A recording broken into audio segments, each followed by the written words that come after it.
Good day, folks, and welcome to another edition of Lumberjack Logic. I'm your host, Neil Johnson. This one's going to be a lot of fun because Donald Trump actually went there. He utilized at the campaign rally in Virginia one of the funniest tactics, one of the things that Donald Trump does a lot of, which is actually speak in hyperbole, but he actually underestimated. So people are always, this is how the MSM fact checks Donald Trump, right? They say, oh, these toilets actually flush, and he says they don't. And those of you who use toilets when they use more water know that they typically flush better.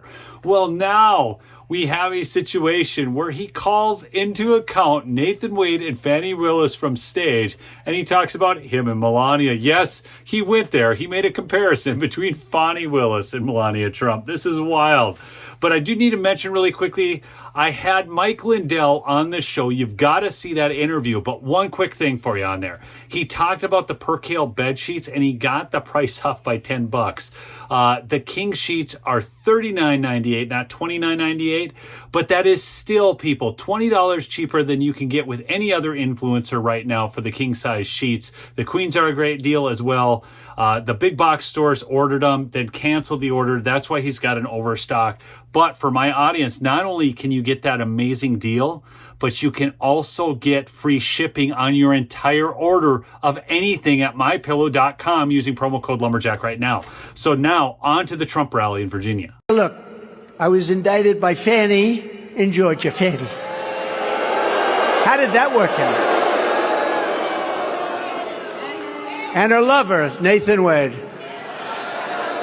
And they hired him for almost $1 million because of his great experience. Of course, he didn't have any experience. He had experience in something else. You know that. A lot of experience. Honestly, folks, Donald Trump may be the funniest president of all time, certainly of the last four presidents, and it's not even close at all. Okay, so here he takes on, first he introduces Fani Willis to the boos of the crowd. He creates a villain role here with Fani Willis, which is easy to do because she's obviously playing the role quite well. Then he talks about Nathan Wade and this big money he received. And if you didn't see the video I did yesterday on Nathan Wade, you have to see it because he was actually brought in to do a study of prisons, and his work, he turned in none of it. He told the attorney from the investigative news report that it was all his brainchild. It was all in his brain. Okay, so you got to check that out. But that's what he's doing right here, setting the stage for the great takedown. And at that, I'm quite sure he was very good based on the fact that she called him 2,000 times. I didn't know the gentleman. I didn't know him. Oh, you have 2,000 phone calls, 3,500 text messages. Now, normally, we're used to Trump's hyperbole just being kind of a little exaggeratory in the plus column. Well, here he actually went negative because the actual number of texts, and I actually went to Newsweek just to pull this up, Fani Willis's 10,000 texts with Nathan Wade could unravel Donald Trump case from 6 days ago, because I knew it was greater than the number that he said there. But see, the point is, Trump's not getting all caught up in the details. It's the truth of the matter that he focuses on, which is there were way too many texts, and it's obviously BS that they didn't have this relationship before, and that their relationship was strictly business. How is it possible in a short, I know a lot of people, we like a lot of people. I happen to have a very good relationship with a woman called Melania.